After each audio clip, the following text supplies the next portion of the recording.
Hello students, आज हम agriculture chemistry class 12th के lesson number 2 soil organic matter का टॉपिक CO2 साइकिल पढ़ने जा रहे हैं। ठीक है, सबसे पहले हमें CO2 साइकिल के बारे में दो कंसेप्ट याद रखने। कंसेप्ट का मतलब उसका परसेंट। ठीक है, परसेंट में यदि बातचीत करें तो ये दो प्रकार का परसेंट हमें याद रखना है। ठीक है, पहला अपने पास है सोइल, यानी सोइल में CO2 का परसेंट कितना है, और दूसरा अपने याद रखना है एटमोस्फेयर, यानी कि वायुमंडल में CO2 का परसेंट कितना है। ठीक है, दो ही तरीके का अपने को परसेंट याद रखना है। ठीक है, पहला अपने पास है सोइल का। सोइल में यदि अपनी बातचीत करें तो ये 0.3% क्या है, CO2 पाई जाती है, और दूसरा अपने पास है एटमोस्फेयर। इसमें CO2 का जो परसेंट है वो कितना पाया जाता है, वो 0.03% क्या पाया जाता है, CO2 पाई जाती है। कितनी पाई जाती है, 0.03% CO2 पाई जाती है। ठीक है, अब हम बातचीत करें किसके बारे में, CO2 साइकिल के बारे में, जिसमें हम दो कंसेप्ट के बारे में पढ़ चुके हैं कि सोइल के अंदर CO2 कितनी है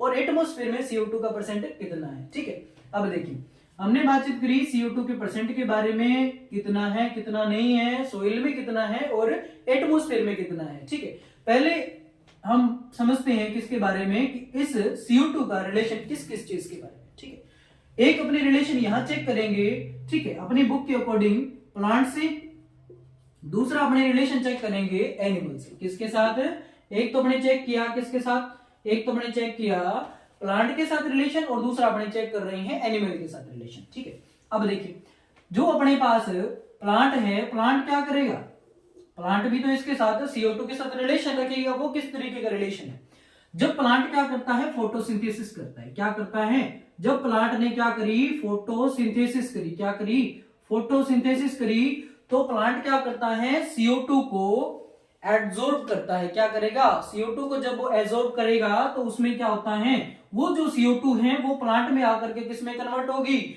वो प्लांट कार्बन में कन्वर्ट होगी। किसमें कन्वर्ट होगी, वो प्लांट कार्बन में कन्वर्ट होगी। एक प्रोसेस तो ये हुई। दूसरी प्रोसेस फिर प्लांट करता है, इसमें क्या होता है, इसमें ये होता है कि जो प्लांट क्या कर रहा है, रेस्पायरेशन कर रहा है। क्या कर रहे हैं, प्लांट ने क्या करी, रेस्पायरेशन करी। प्लांट जब रेस्पायरेशन करता है तो ये जो CO2 है, प्लांट में एब्जॉर्ब हुई CO2 है, उसका सक्शन के थ्रू वो पुनः क्या कर देता है, CO2 को एटमॉस्फेयर में छोड़ देता है, इमिट कर देता है या रिलीज कर देता है। ठीक है, ये दो प्रोसेस जो होती है प्लांट के साथ चलती रहती है।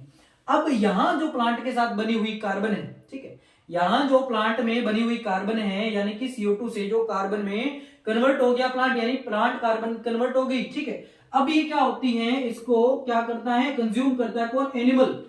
किसको कंज्यूम करेगा, प्लांट को, एनिमल इसको कंज्यूम करेगा। कंज्यूम करने के बाद यानी उसको खाएगा, खाने से उसका कंजप्शन होने के बाद वो क्या होगा, वो किसमें कन्वर्ट कर रहा है, वो एनिमल कार्बन में कन्वर्ट हो रही है। कौन, प्लांट कार्बन एनिमल कार्बन में कन्वर्ट हो रही है। ठीक है, क्योंकि इसको देखो तो ये एनिमल खा ही गया।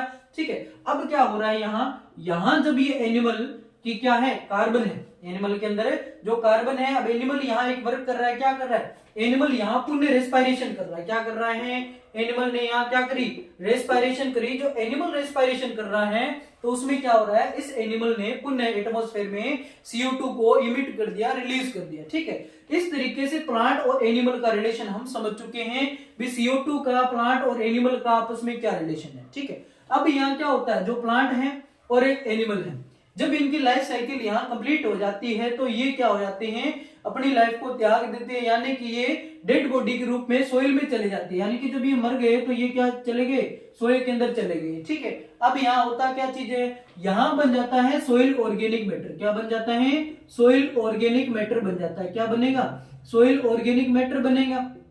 ठीक है, यानी कि जिसे हम क्या बोलते हैं, डिकम्पोज मटेरियल बोलेंगे। क्या बोलेंगे, डिकम्पोज मटेरियल बोलेंगे। ये डिकम्पोज मटेरियल है, किसने वर्क किया यहाँ डिकम्पोज मटेरियल होने में, यानी क्योंकि जो प्लांट का जो कार्बन है और एनिमल का जो कार्बन है किसमें कन्वर्ट हो गया, सोइल ऑर्गेनिक कार्बन में कन्वर्ट हो गया, या सोइल ऑर्गेनिक मैटर और डिकम्पोज मैटर में कन्वर्ट हो गया। यहाँ पर कौन वर्क कर रहा है, यहाँ पर कौन वर्क कर रहा है, बैक्टीरिया वर्क कर रहा है। कौन वर्क करेगा भाई साहब, यहाँ बैक्टीरिया वर्क करेगा। और बैक्टीरिया ने क्या किया, बैक्टीरिया ने जब इस CO2 जब इस ऑर्गेनिक मैटर के ऊपर वर्क कर रहा था तो उसने क्या किया, रेस्पायरेशन किया।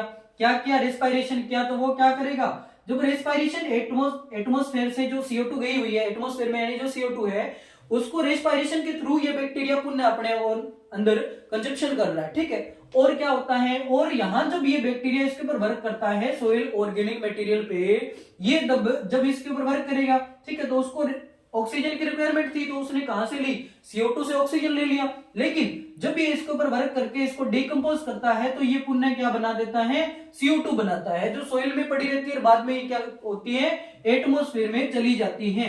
इस तरीके की ये जो प्रोसेस है पूरी साइकिल चलती रहती है। फर्स्ट वन अपने क्या देखा, CO2 का प्लांट के साथ रिलेशन, तो दो प्रकार से स्टेप हो रहे हैं, दो प्रकार से फेज चल रहे हैं, पहला फोटोसिंथेसिस, दूसरा रेस्पिरेशन, ठीक है। ये प्लांट कार्बन किस में कन्वर्ट होगी, एनिमल कार्बन में, और एनिमल कार्बन दोबारा किस में कन्वर्ट होगी या किस में चलेगी, दोबारा एटमॉस्फेरिक CO2 में चला गया। ये भी रेस्पिरेशन प्रोसेस था। और फिर अपने क्या समझा, फिर अपने ये बैक्टीरिया का रिलेशन समझा, बैक्टीरिया भी यहाँ वर्क करवा रहा है। वो क्या वर्क करवा रहा है, ये सोइल का ऑर्गेनिक मैटर था या डिकम्पोज मैटर था, उसको वर्क करवाया, उसके ऊपर वर्क किया, और उसने क्या किया, CO2 में से ऑक्सीजन को लिया और यहां से CO2 को बना करके वापस एटमॉस्फेयर में छोड़ दिया।